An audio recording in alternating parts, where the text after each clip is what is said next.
All right, welcome everyone. My name is Caitlin Walls, and I am with the Center for Faith and Opportunity Initiatives here at the Department of Health and Human Services, or what we like to call the Partnership Center for short. We're delighted to have you joining us today for the first in our new webinar series on family health. Our first webinar focuses on Fertility Awareness Based Methods, or FABMs for short. We're excited to host this webinar in the wake of the CDC updating the effectiveness rating for FABMs, recognizing that some of these natural methods are up to 98% effective for avoiding pregnancy. However, some may not know that FABMs also have a wide range of other health benefits as well, including achieving pregnancy, regulating menopause, and even diagnosing other seemingly unrelated health concerns. We're excited to learn more about them from Dr. Marguerite Duane and Ms. Lisa Jersky today.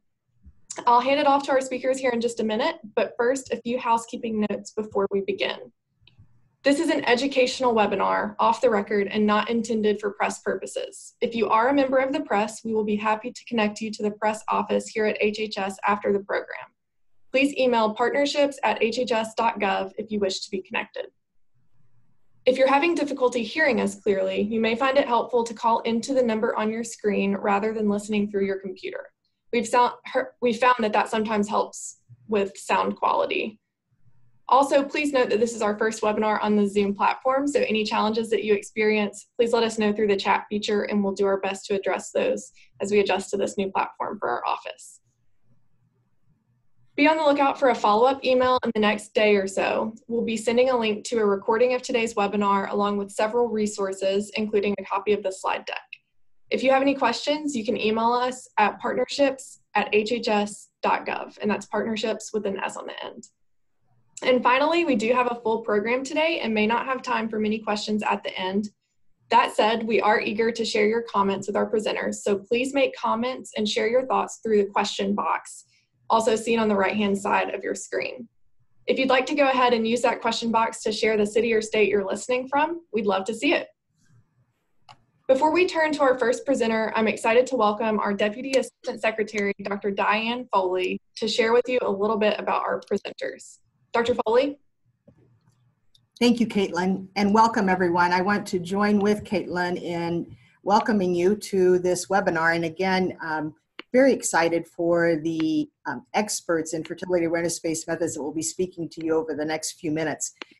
As you know, the Department of Office of Population Affairs is responsible for running the Title X Family Planning Program, and part of the mandate that we have from Congress is that we provide for the women and men that are involved with our program, that we are to provide, in addition to a wide variety of family planning methods and services, that also needs to include fertility awareness-based methods.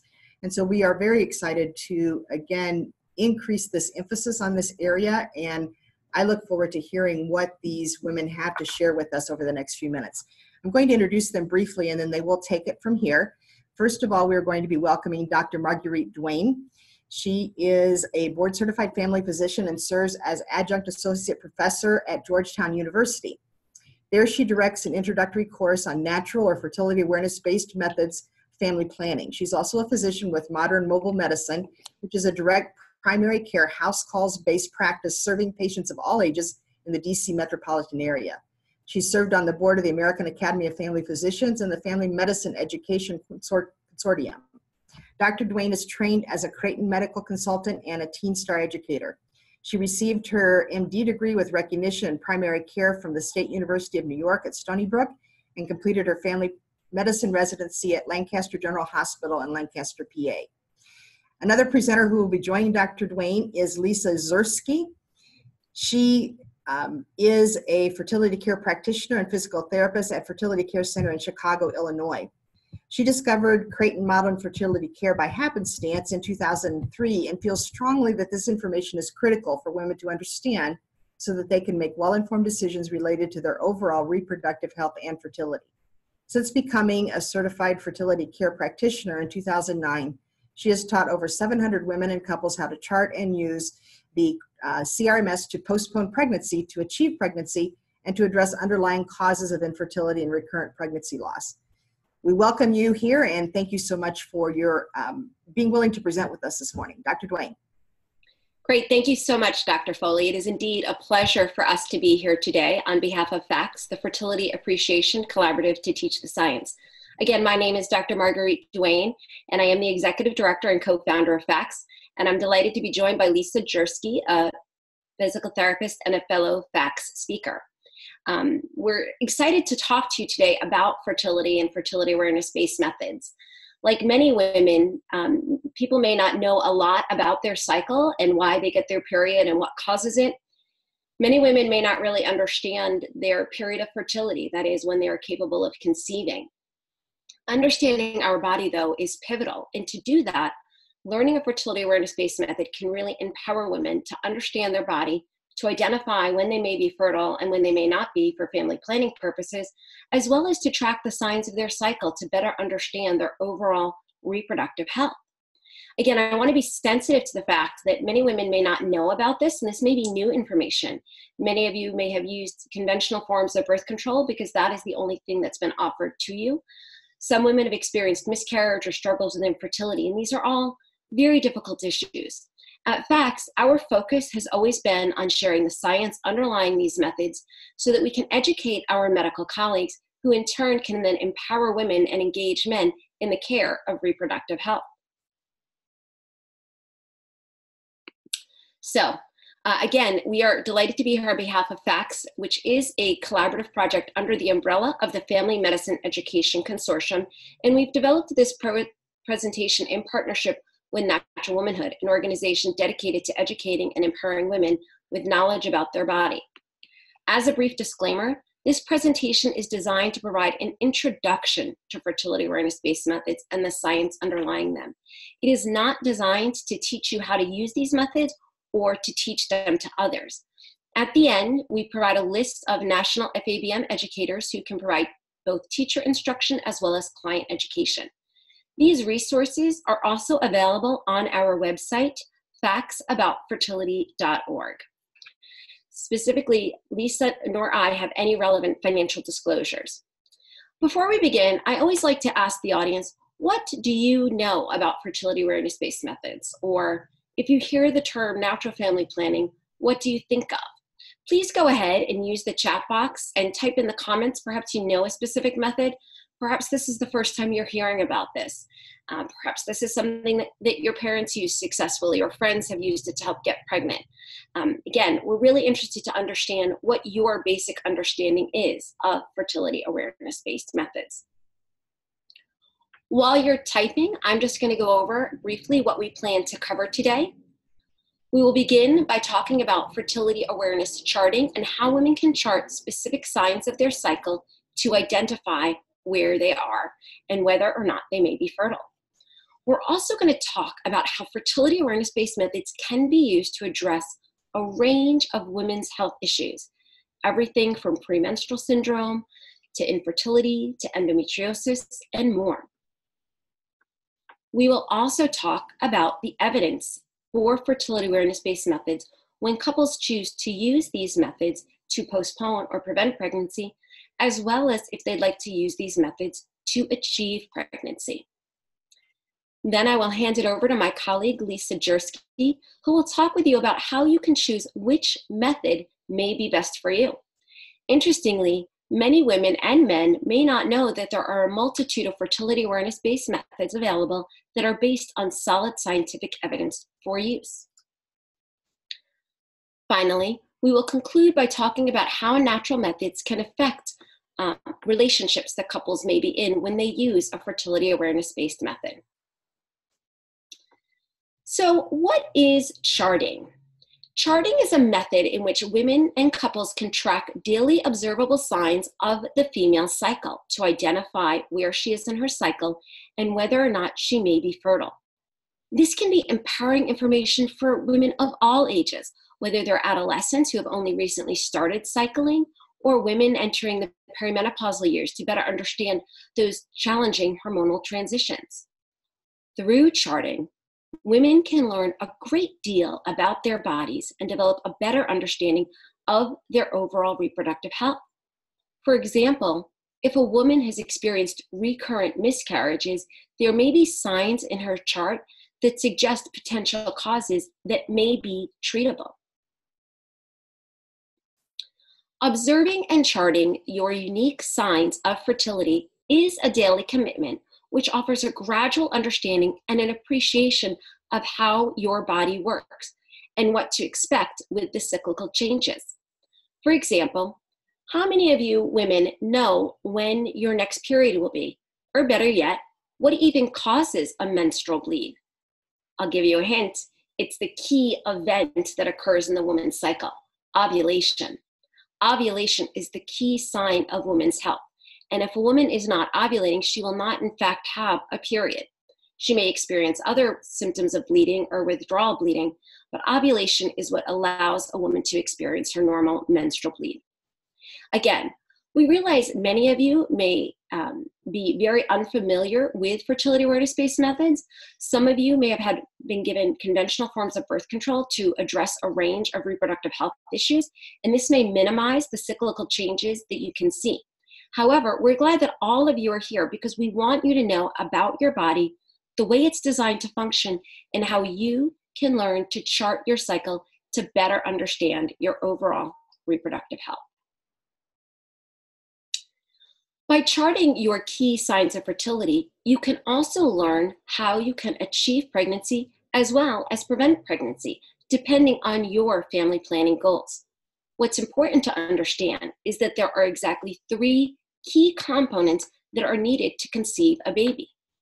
Quality sperm, which is produced by the man, an ovum or egg, which is produced by the woman when she ovulates, and fertile cervical fluid.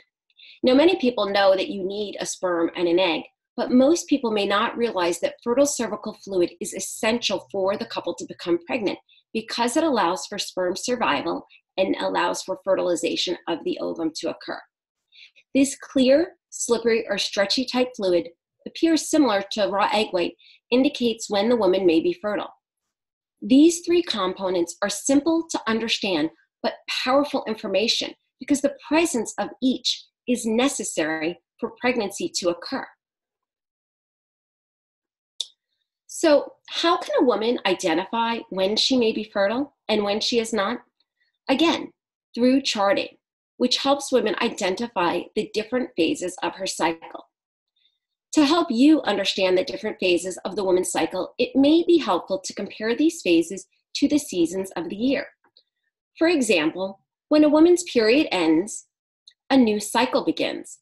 Just like the new year begins with cold, dry ground, a woman's basal body temperature is lower, and she will note days of dryness. In the springtime, just as the rain moistens the ground, making it fertile and ready for planting, women will know they are entering their fertile phase when they sense wetness and observe fluid secretions that are produced from the cervix. This is a clear sign of fertility and reflects her rising estradiol levels. Then, just like it gets warmer in the summertime, allowing flowers to bloom, a woman's basal body temperature will rise after ovulation, creating a warm environment for a new baby to grow if fertilization has occurred. Finally, in the fall, just as the trees shed their leaves, if a woman has not gotten pregnant, she will shed the bloody lining of the uterus, which we know to be her period or menses. There are 3 key signs that women can learn to identify to determine whether or not she may be fertile, that is capable of becoming pregnant. Let's describe each of these, beginning with the woman's cervical fluid secretions. Cervical fluid secretions is a sign used by most of the natural or fertility awareness-based methods. This fluid is a mucus secretion produced in the woman's cervix. Here, the cervix is the opening to the woman's uterus. These secretions may change in consistency from thick to more thin and watery as ovulation approaches. Again, it's like the rain in the springtime preparing the ground for planting. After ovulation, these secretions will thicken up under the influence of the rise in progesterone, and the woman will again note dryness. Women can learn to observe these signs through paying attention to the sensation, that is, what do I feel, as well as observation. What do I see when I wipe? So when a woman learns to chart her cervical fluid signs, every time she uses the restroom, she's instructed to wipe front to back before using the bathroom. When she wipes, she's instructed to pay attention. What does the sensation feel like as the toilet paper runs across the skin? And if she notes any mucus on the toilet paper, what does it look like? Again, as you can see, the appearance of cervical mucus will change throughout the course of the woman's cycle, depending on her hormones. And under the influence of estradiol, it produces this clear, stretchy, tight mucus. Interestingly, just from a personal patient experience, I saw a couple once who was struggling with infertility. And one of their primary concerns was this quote unquote recurrent infection that they thought the wife had experienced, because every month she would get this cervical discharge. As you can imagine, she was concerned about sharing this infection with her husband. And so when she had this vaginal secretions and discharge, she chose to avoid having sexual relationships with her husband during that period of time. I'm sure you can imagine what that led to and what she came to see me for a few months later. And I'll finish the conclusion of that story in just a few more slides. But let's go on now to talk about the woman's basal body temperature. The second sign a woman can learn to observe is her basal body temperature, which she would take every morning at about the same time after consistent 5 to 6 hours of sleep. As you can see here in this graph, a woman's basal body temperature is low in the first half of the cycle. And after ovulation occurs, it rises by a full half of a degree. Now that may not seem dramatic, but women can learn to observe this sign to confirm that ovulation has occurred. And again, the rise in the woman's basal body temperature is due to the rise in progesterone, which occurs after ovulation, as you can see here in this slide. The progesterone is indicated by that black line, and you can see that it corresponds nicely to the temperature graph we saw on the previous slide. The third sign that women can learn to observe are her urinary hormones. This includes rising estradiol metabolites, which shows that she may be entering her fertile window, luteinizing hormone, which indicates that ovulation is about to happen, as well as progesterone. And again, the progesterone will rise after ovulation and corresponds with her basal body temperature.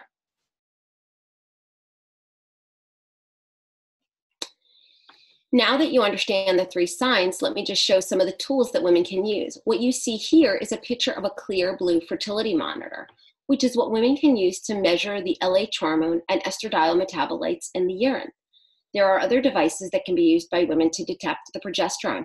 And you can also see a basal body thermometer that women can use to track her temperature, and underneath that a chart that women can use to track the signs of her fertility. Again, her cervical fluid, basal body temperature, and urinary hormones. These three signs can enable a woman to identify when she may be fertile and when she is not, so she can better understand and track her cycle. I'm not sure how many of you in the webinar are medical professionals, but this is going to give you a nice overview of the intricate interplay of what occurs in the female cycle that actually produces those observable signs that we just discussed. This is designed to show you that what a woman observes externally actually reflects internal hormonal changes. Before we begin with this slide, let me just orient you to what you will see. On this top line, you can see the changes in the ovarian histology. The second line shows the changes in the hormones. The third line shows the changes in the endometrial lining. And the fourth row shows the changes in the cervical fluid. By convention, we typically use the first day of menses as the beginning of the cycle, because this is the sign that women can most easily observe, that is, the start of her period. And this is marked as day 1. In the beginning of the cycle, during the follicular phase, follicle stimulating hormone, which is indicated by the red hormonal line, is secreted in a pulsatile fashion. And this stimulates the development of the follicles in the ovary. After a few days, usually only 1, but sometimes 2 follicles may dominate. The others will atrophy and die. The developing follicles will then secrete estradiol, which causes the glands in the cervix to produce the fertile type mucus. As you can see, the estradiol is indicated by this blue line here. Estradiol will also stimulate the growth of the endometrium or the uterine lining. At first, the rise in estradiol causes a suppression of LH, but when the estradiol has reached a threshold level mid-cycle, it causes an LH surge, resulting in ovulation. During ovulation, the follicle ruptures. You can see it bursts and the egg or ovum is released into the fallopian tube. Ovulation usually occurs only once per cycle, and fertilization can only occur after the ovum is released and before it disintegrates within 12 to 24 hours. Even if there are 2 or more ova released, these will both occur within the same 24 hours of the single LH peak. After ovulation, the luteal phase begins. The ruptured follicle transforms into the corpus luteum and begins to secrete progesterone within 24 hours of ovulation. This secretion of progesterone, this secretion of progesterone maintains the thickened endometrium lining, as you can see below, to allow for implantation of the human embryo at about 7 to 10 days after fertilization has occurred. Progesterone will also act on the cervix and the cervical fluid, causing it to dry up. And again, progesterone also causes the rise in the basal body temperature. Increasing levels of progesterone will also suppress FSH and LH production. When FSH and LH levels fall, and if pregnancy has not occurred, the corpus luteum itself will begin to atrophy. Without the corpus luteum, progesterone levels will then drop and will stop maintaining the uterine lining or endometrium. So menstruation happens and the next cycle begins. The length of the cycle and of each phase varies from woman to woman and even from cycle to cycle, depending on her sleep, her stress, her nutrition, etc. Although the average menstrual cycle is 28 days long, only about 10% of cycles are 28 days in length. A cycle ranging from 21 to 35 days is still considered within the normal range. That's why it's important to understand the components of the female cycle and how these correspond to the phases of the cycle. Now, let's talk about the various types of fertility awareness-based methods. Many people may think there is only one fertility awareness-based method of family planning. However, there are actually 4 different types of fertility awareness-based methods. Each of these FABMs have specific guidelines that women can learn to follow to identify when she may be fertile and when she is not based on her charting. Cervical fluid methods, such as the Billings ovulation method or the Creighton model, involve charting signs of cervical fluid only. With the symptothermal methods, women use cervical fluid observations to identify the start of her fertile window, as well as using a calendar calculation, and she will use the basal body temperature and changes in her cervical fluid to identify the end of her fertile window. Symptohormonal methods, such as the Marquette method, may instruct women to chart cervical fluid in addition to urinary hormone changes to identify both the beginning and end of her fertile window. Finally, the standard days method, which was developed by the Georgetown Institute of Reproductive Health, which I am not affiliated, is a method that does not require observing any physical signs of fertility, but allows women with regular cycles to use a well-studied algorithm to determine potential days of fertility. Again, by following the guidelines of their preferred method, couples can use this information for family planning purposes. Many people may think that learning how to chart with a fertility awareness-based method can be very time-consuming and is not possible to do. In reality, most women and couples can learn how to chart with a fertility awareness-based method within just a couple of months of receiving instruction. And once women learn to chart with a fertility awareness-based method, it takes just a few minutes a day. Again, some methods require only observing cervical fluid secretions, which women do every single time they go to the bathroom. Others may also incorporate basal body temperature, which you check just once in the morning before you get up and out of bed. And if you check your urinary hormones, that's something too you would do just one time in the morning. So again, it's pretty easy and straightforward to do once you learn how. You can actually chart your signs on paper or track them using an app. It takes just a second to input that data, and it can help you figure out visually when you may be fertile. Some apps or equipment may even tell you automatically when you may be fertile based on your temperature or other signs. And in fact, millions of women have downloaded some of the many, many apps available on the market. However, even though there are close to 100 apps available to date for women to chart the fertility, only a few are recommended by FACS. And in fact, a couple of years ago, FACS did a review of fertility awareness-based apps and specifically looked at those that were geared for women trying to prevent pregnancy. Of the nearly 100 apps on the market, there were about 10 that we would recommend. If you're interested in learning which apps we would recommend, again, that information is available on our website, factsaboutfertility.org, and just search the term apps to both see the research review as well as our summary about the apps that we could review. Again, women can learn to chart and track their cycles either on paper or on an app, but the key is that they learn how their body works and understand what the signs mean. So while an app can be a great tool to facilitate tracking, we do not encourage you to learn how to use the method from an app, but rather learn from a trained instructor. So who may fertility awareness-based methods work for? The reality is fertility awareness-based methods can work for everyone. They can be used by women who simply want to understand more about the science behind their cycle. They can be used by single women, women in poor or rural areas. They can also be used by couples. As a family physician, I care for people of all ages and from all socioeconomic classes, and I've used these methods successfully in a wide range of populations, both English-speaking and non-English speaking, and from all socioeconomic statuses. So I can personally attest that these methods can be used effectively for many, many women. Now, let's turn to how fertility awareness-based methods may be used to address a range of women's health issues based on the signs that the woman can learn to chart.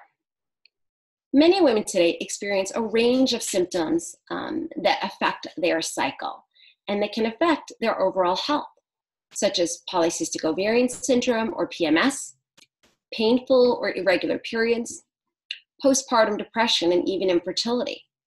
When women chart their cycle, they can learn to monitor the signs of their cycle to identify if there may be abnormalities in the various phases of the cycle or the underlying hormones that influence her cycle. Then they may work with a physician specially trained in fertility awareness-based methods to more accurately diagnose and treat these conditions. I will say that one of the reasons that we started FACS is that many medical professionals may not know very much at all about fertility awareness-based methods. In fact, personally, I never heard the term natural family planning or fertility awareness until I was in my first year of my residency training. It's not something that's routinely taught in medical school and training programs, so it may be challenging for you to find a medical professional, a doctor, a midwife, a nurse practitioner who is trained in these methods. If that is something that you're looking for, please feel free to reach out to us so we can help you find a physician trained in these methods. Once women who are suffering with these conditions work with physicians trained in these methods, again, they can use the information from their cycle chart to do a more targeted diagnostic workup and treatment plan to effectively manage these conditions. And many of these conditions are common. I've had patients with PMS and PCOS and painful periods, in fact, all of these conditions for whom we've used their chart to successfully guide our treatment. Infertility as well is very, very common. Do you have any idea how many couples today suffer from infertility? And if you yourself do, I encourage you to learn more. But it's about 1 in 6. So it's important that women realize they have these options as well to address their reproductive health issues. Unfortunately, most women may only know about the conventional approaches to healthcare. Currently, our medical system offers a limited range of treatment options for women's health issues, such as hormonal contraceptives to address cycle irregularities, antidepressants to address things such as PMS or postpartum depression, and IVF to address infertility. The reality is that there are a variety of options that integrate fertility awareness-based methods to address the range of women's health issues. Unfortunately, though, many of you, like me, may have been put on birth control as an adolescent or a young adult to treat, quote unquote, your irregular periods or your PMS. But in many instances, these approaches may not actually treat the underlying cause, but simply work to address symptom management. While addressing a woman's symptoms is important, it's also important that we learn to better diagnose and treat the underlying cause to provide women with the full range of restorative reproductive health options. So let's talk about an example. Again, PMS is very common, and it's caused by hormonal abnormalities that result in a range of symptoms at least 4 days prior to the woman's period.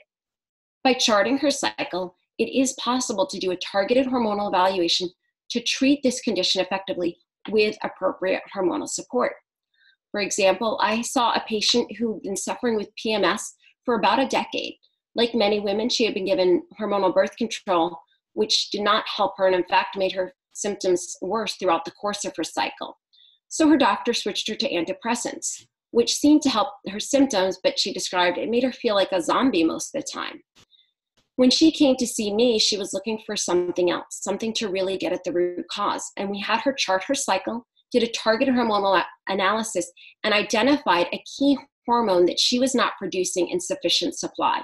So we simply replaced the hormone that her body was not making, and it gave her a new lease on life. In fact, she emailed me about 3 months into treatment saying she never knew how it would feel to feel this good all of the time. So again, charting can make a difference because it's the only way for women to know when is the appropriate time to do the targeted diagnostic and management of the symptoms that she may be experiencing. As I mentioned, infertility is also a common problem in our society, but many women may not realize that they have options other than conventional assistive or artificial reproductive technologies to address their infertility.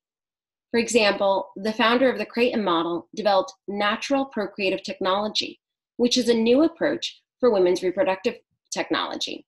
With NAPRO, Creighton-trained medical consultants can use the information from the woman's chart to guide the diagnosis and treatment of common underlying causes of infertility, such as endometriosis, sublimited hormone levels, or limited cervical mucus. In fact, sometimes it's simply enough for a woman to understand the way her cycle works to address her infertility. Remember that couple that I told you about that came to see me because they were struggling to conceive after being married for more than a year? The wife thought that there was something wrong with her body because she described what she thought was a recurrent vaginal infection because she got a discharge every single month. Her husband had a child from a previous relationship, so she thought for sure the problem must be with her. By simply having her chart her cycle, we were able to identify that quote-unquote infection she thought she had was in fact her normal fertile cervical fluid. And each month, when she was avoiding having sexual relations with her husband because she did not want to transmit a disease to him, she was abstaining from sexual relations during her most fertile window when she could conceive. I simply gave them the instruction that was the best time to target their sexual relations, and they came back 2 months later pregnant. I wish for all of my patients struggling with infertility, it was that easy. It's not always, but sometimes it can be when women are educated and empowered with information about how their bodies work. Again, I mentioned NAPRO technology as one example of a cooperative approach to restore women's reproductive health. There's also FEM, which is the Fertility Education and Medical Management, again, which teaches women to chart their cycles and work with specially trained physicians to do a targeted diagnostic workup and treatment, as well as the Marquette model of natural family planning that I mentioned integrates the urinary hormone monitor to help give us more objective signs of where the woman may be in her cycle, again, to help guide the diagnosis and treatment of a range of women's health concerns. Caitlin, I'm going to just pause here for a minute before we move on to the next section to see if there are any burning questions you want me to address, or if I should just go right on into talking about these methods for family planning purposes. Yeah, I think there is one really good question about the Family of the Americas method. Do you know anything about that method? Yes, I do, in fact. And I don't work for them, but this is the Family of the Americas book. Family of the Americas is a method very, very similar to the Billings ovulation method. In fact, the developer of the Family of the Americas method, Mercedes Wilson, worked very closely with John and Evelyn Billings to develop the Family of the Americas method, with her mission of bringing it to the poor and underserved in South and Central America, Africa, and Asia. When I served as the medical director of a community health center here in DC, serving a primarily low socioeconomic, non-English speaking population, we actually use the Family of the America resources because it's very pictorially based and it's much easier to teach women their cycle. The Family of the Americas method has not done very many studies on their method specifically in terms of using it as a family planning method, but they do follow the same guidelines as Billings, as the Billings ovulation method, in terms of helping women identify when they may be fertile and when they may not. So while they haven't done specific studies on their method from a preventing pregnancy perspective, they do follow the exact same guidelines that the Billings method does. The key difference is the changes in the colors of the stickers, and Billings focuses more on sensation, whereas Family of the Americas, like Creighton, also focus heavily on the observation. But it's a great method, especially when working with a low literacy patient population, and one that I would highly recommend in that regard. Anything else, or shall we talk about family planning and the use of FABMs? All right, not hearing anything, I'm just going to move on, and let's talk about how women and couples can use fertility awareness-based methods both to prevent or postpone pregnancy as well as to achieve pregnancy naturally, because these methods teach a woman how to use specific signs to identify when she may be fertile and when she is not. So if you know when you may be fertile, you can use these methods to achieve your family planning goals. How? By modifying your behavior. If a couple is trying to get pregnant, they would choose to engage in sexual relations when they observe the signs of fertility.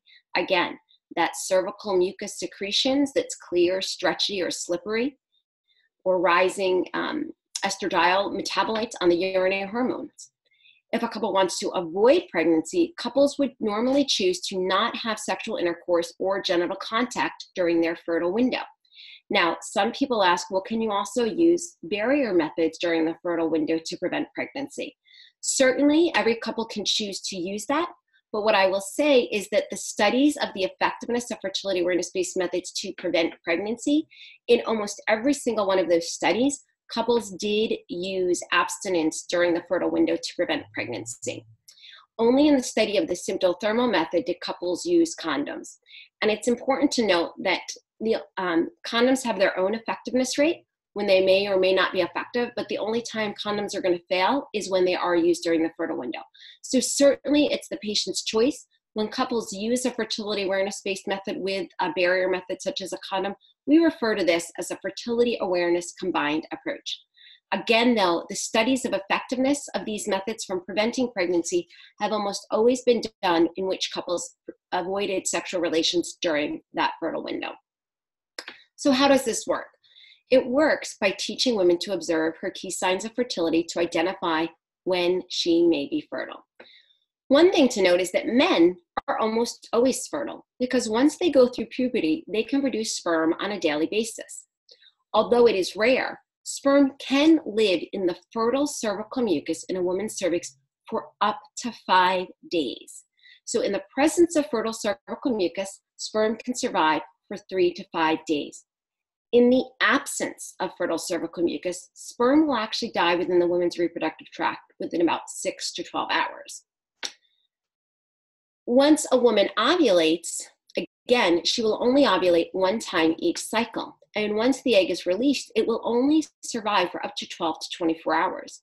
Therefore, a man and a woman together are likely only fertile for 3 to 6 days each cycle. That is the 5 days that the sperm can survive in the fertile cervical fluid and the 1 day of ovulation. This is a very narrow period of time, and we refer to it as the fertile window. And I find it that so many women are surprised about this fact because they grew up thinking, well, I could get pregnant at any time during my cycle. But the reality is that the physiological window of fertility, that is the period when a woman could potentially become pregnant, is only 3 to 6 days. Now, it's important to recognize that if you're trying to get pregnant, you really need to target that 3 to 6 day period. For couples who are using these methods to prevent pregnancy, the practical period of potential fertility actually is longer, and it depends on the method. But the potential days of fertility that you may need to abstain from sexual relations or use a backup method can actually range from 8 to 12 days. But your physiological window of fertility is only 3 to 6 days in length. So, what does it all look like when everything is working the way it should? Remember, the 3 key things you need to make a baby are sperm, an egg, and cervical fluid. And when it all works together, this is what happens. Around ovulation, the cervix will produce and secrete cervical fluid. Sperm can stay in the cervix for up to 5 days, and as ovulation approaches, will go through the uterus into the fallopian tube in search of the egg or the ovum. At that moment, when the sperm and the egg unite, you have the creation of what we call the human zygote, and this is the creation of a genetically unique human at its earliest stages. Again, as soon as fertilization occurs, it is called a human zygote, and that human zygote will rapidly divide and form the human embryo. Over the next 7 to 10 days, that human embryo, again, continues to rapidly divide and will travel down the fallopian tube and implant into the uterus. There, in the uterine lining, it will continue to grow and develop over the next 9 months, assuming all goes well, at which time you will have the birth of a hopefully healthy human being.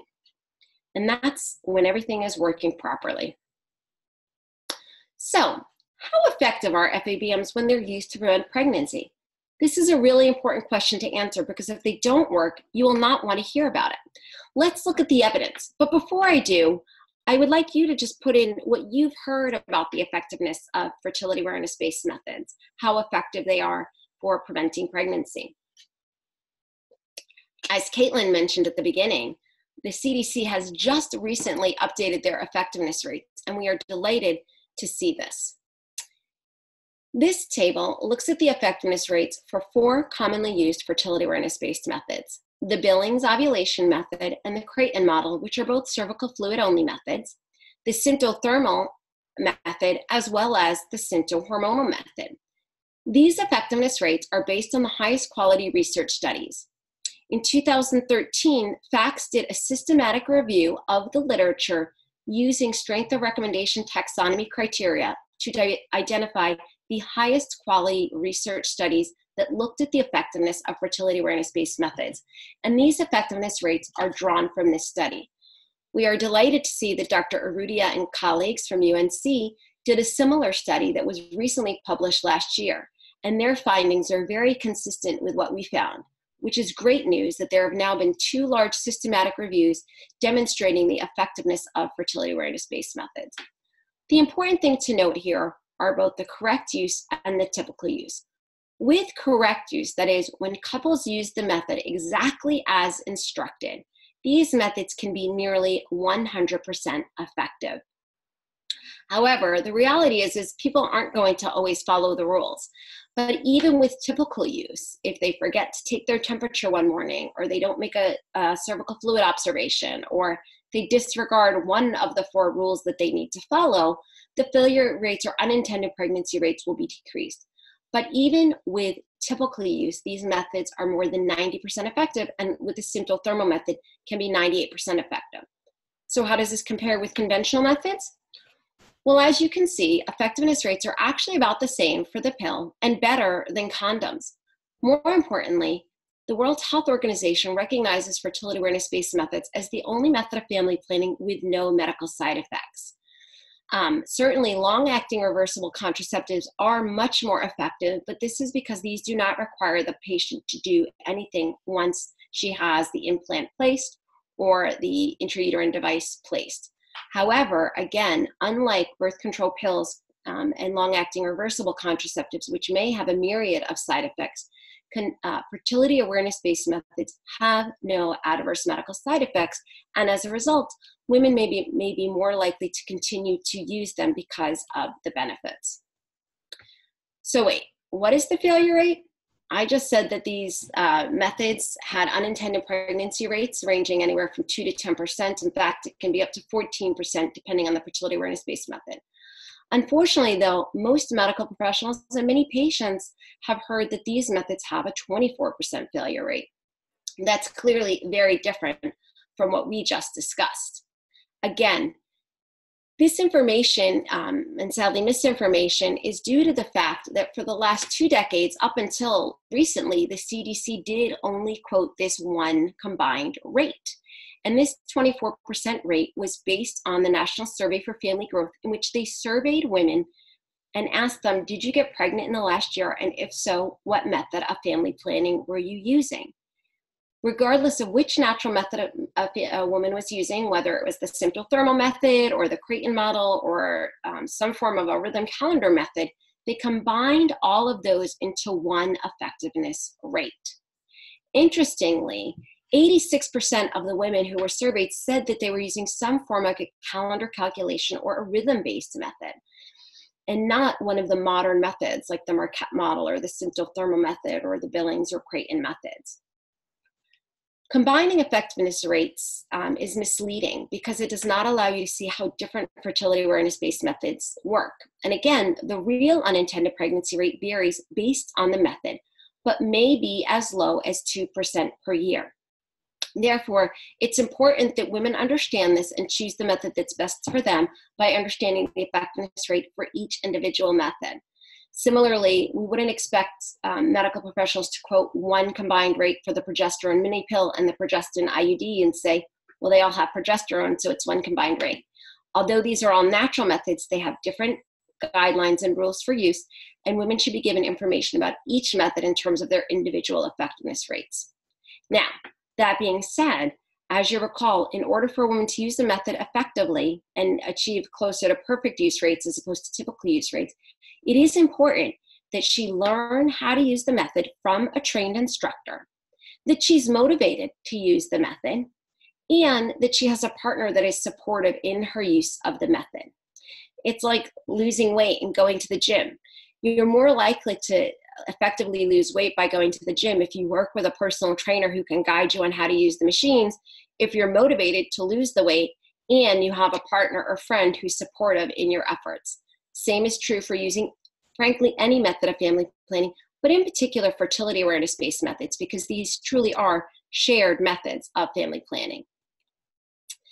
Now, I've mentioned the rhythm method a couple of times, and it's important to note that modern fertility awareness-based methods are not the rhythm method. I wonder if any of you are familiar with the rhythm method, probably heard it. If you know how it works or think you know how it works, go ahead and tell us in the chat box. What I have found is many people don't truly understand the rhythm method and how it was originally designed and developed in the 1930s. Now, that was almost a century ago. And at that time in 1932, the rhythm method was based on the latest science and was the best option couples had in terms of regulating birth. Again, at the time when it was developed, it was considered a significant advance, just like the telephone was when it was first invented. However, as science has evolved and more research has been done, more reliable natural fertility awareness-based methods have been developed, such as cervical fluid methods, symptothermal methods, etc. The difference between modern fertility awareness-based methods and the rhythm method is with the rhythm method, women learn to observe or learn to predict their window of fertility based on the length of their previous cycles. So they're using data retrospectively to predict future fertility. With modern fertility awareness-based methods, women observe signs of fertility in real time to identify their potential fertility on that day. Additionally, modern fertility awareness-based methods are much more versatile than the rhythm method in that they can be used not only from a family planning perspective, but to address a range of women's health issues. Just like you can use your smartphone today for so much more than just calling home.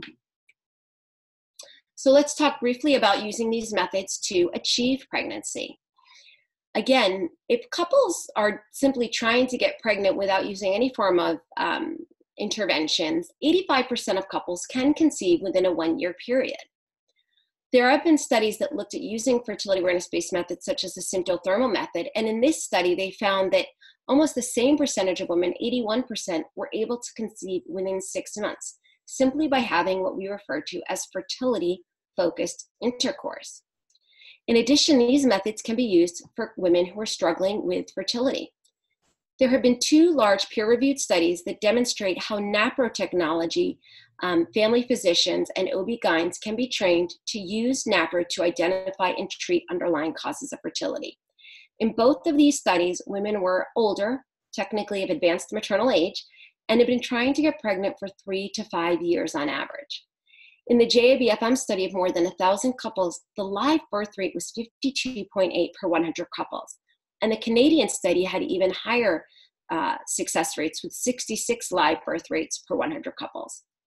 Therefore, NAPRO-trained physicians may have the ability to treat and address underlying causes of infertility with live birth rates that are comparable to conventional approaches to treatment of infertility with ART. So you may wonder, why don't you hear about natural methods of family planning or fertility awareness-based methods? Well, we think it's threefold. 1, marketing. It takes a lot of money to market and to tell people about a product. But the reality is that there's not a lot of money to be made in teaching fertility awareness-based methods or learning. Because once a woman learns how to chart her cycle with a fertility awareness-based method, it's essentially free for life for her. There's no doctor's visits to get a prescription refilled or to address medical side effects, as there's no need to get those done. Again, since there's almost no money to make, there's almost no marketing being done. And as a result, many women may not hear about these methods. Also, women may not hear about FABMs from their physicians or medical professionals because there's a lot of misinformation out there. Again, most medical professional societies still quote the 24% quote-unquote failure rate for these methods. This is, again, why we started the FACS organization, and we offer webinars on a monthly basis to educate our medical colleagues and the general audience about fertility awareness-based methods and the strong science supporting their use. The statistics that we quoted are available in this medical update, which again are based on the review article that we published in 2013. Both of these are available on our FACS website, factsaboutfertility.org, for you to download freely.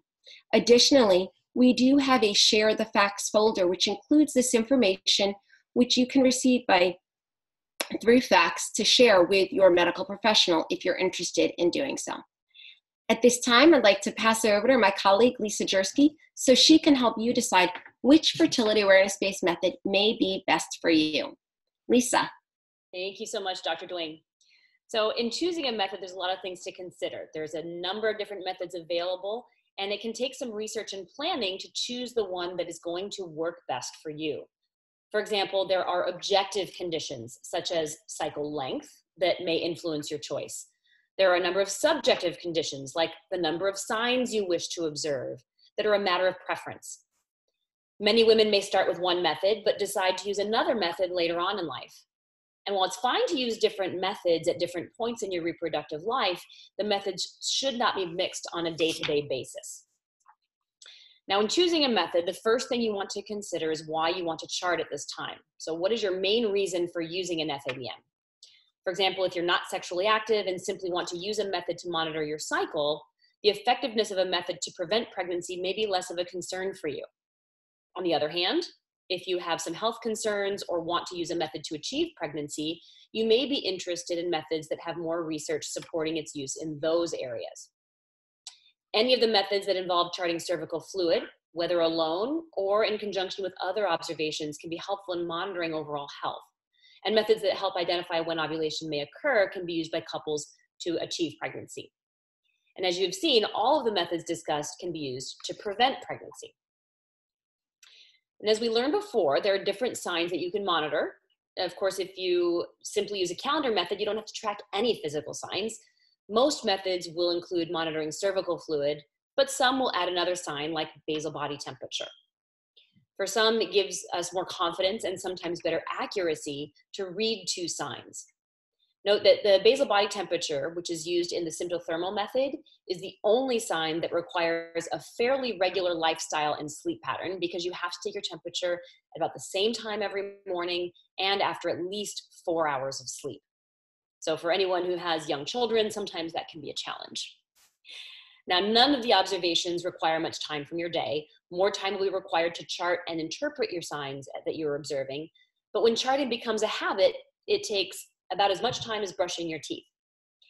And in addition, some of the teaching methods include participation of a woman's partner, which is a really great way to establish the habit of charting and to share responsibility for and improve communication about family planning. Now, the next consideration is your physical characteristics. So do you have fairly regular cycles that are naturally and consistently between 26 and 32 days long? Are your cycles irregular? Are they non-existent? Maybe you're postpartum or your natural cycles have been altered by hormonal birth control and you don't know what to expect. Some women have very low mucus production. Know that for any of these conditions, there is a way to chart that can be effective. Women with regular cycles that are naturally 26 to 32 days long can use any of the evidence-based methods, but with women with irregular cycles, including those that recently discontinued hormonal birth control, Billings, Creighton, FEM, Symptothermal, and Marquette can all be used. If women have very irregular cycles, no apparent cycles at all, or other associated symptoms, consider working with a trained medical professional, such as a Creighton medical consultant or a FEM-trained medical professional who can do a more in-depth medical workup. In postpartum women who are not having periods, if you are breastfeeding exclusively, the lactational amenorrhea method may be a good option. Another option is the Marquette method, which has a protocol for women who are postpartum, using the clear blue hormone monitor to verify that ovulation has taken place. There are other factors that may be important to you too. Although in general, FABMs are typically less expensive than conventional birth control methods, there still may be costs involved, such as for devices like a basal body thermometer or urinary hormone monitor and test strips. Additionally, costs to learn a method may vary from almost free to about $500, depending on the method and the way in which you learn. Ease of use may also be important. Some methods are more complex to learn and to practice than others, such as the Creighton or Symptothermal methods, as compared to the Billings or Standard Days methods. However, they may have other benefits, such as more evidence to support medical applications or better reported effectiveness rates for preventing pregnancy.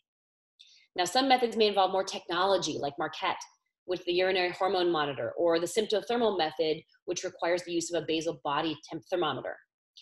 Most methods now are going to offer an app for women to track their cycles. And in some cases, the app may be more robust in helping women identify potential abnormalities in their cycle, such as the FEM app.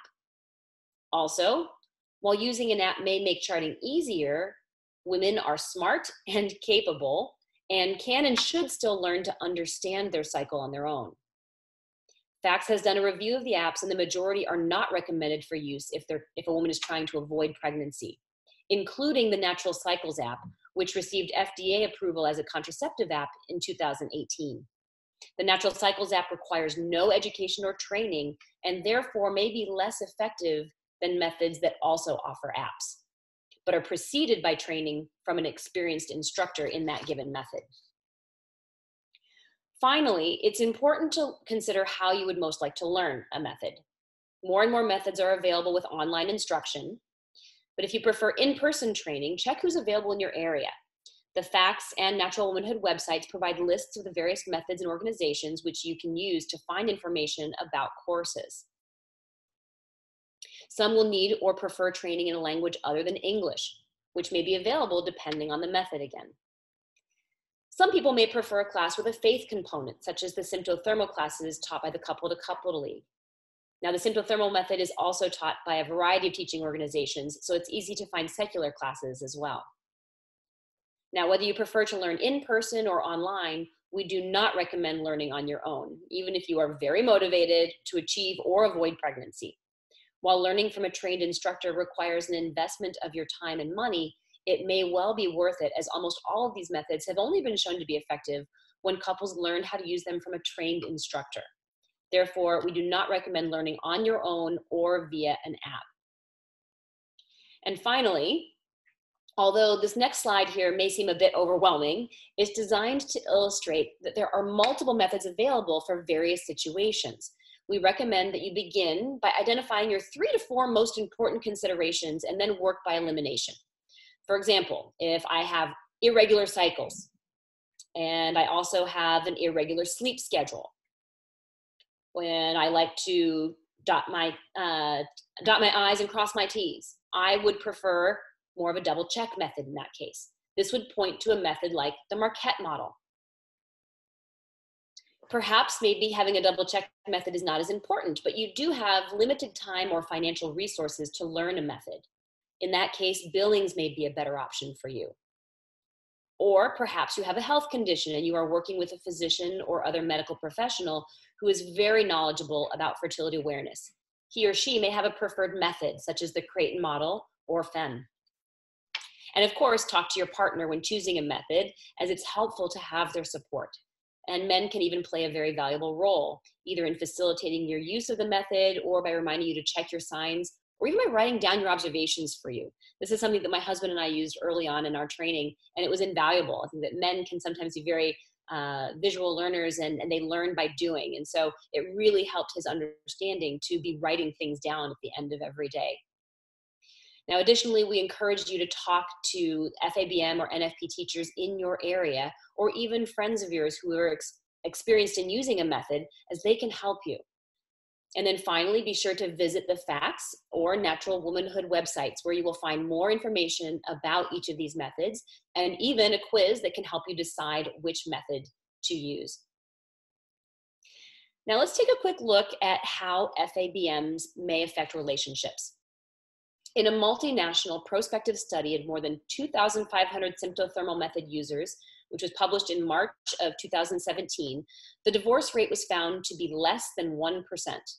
And these findings are consistent with previous studies done in the US and in Austria. In addition, 75% of women and 64% of men reported that NFP helped to improve their relationship, including their sex life. And abstinence is commonly cited in mainstream medical literature as a disadvantage of FABMs. However, in a 2004 study of the Marquette method, only 5% of couples complained about having to abstain from sexual relations. Similarly, in the 2017 study of the symptothermal method, less than 10% of the individuals surveyed felt that NFP had harmed their relationship.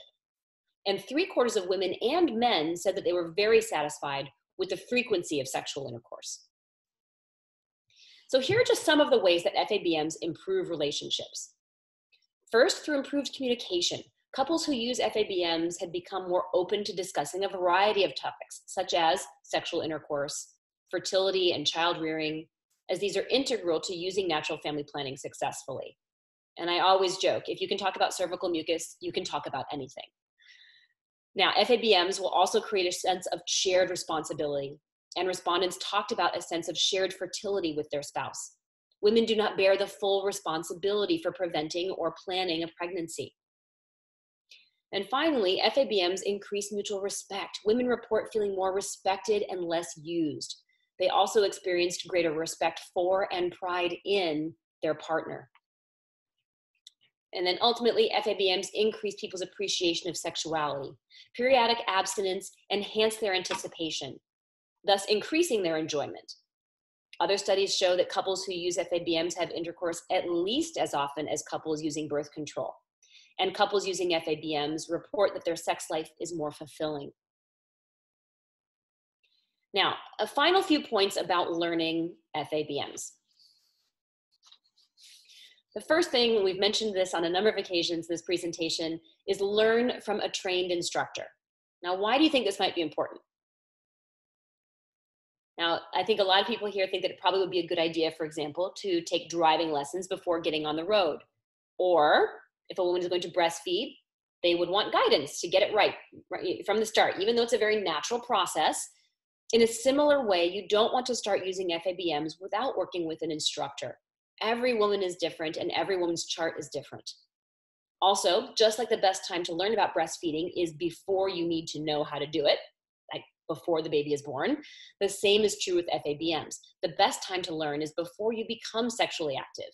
I always tell people there's never a bad time to learn. Now, every woman's cycle is unique, and a trained instructor is going to help you understand what is going on with you.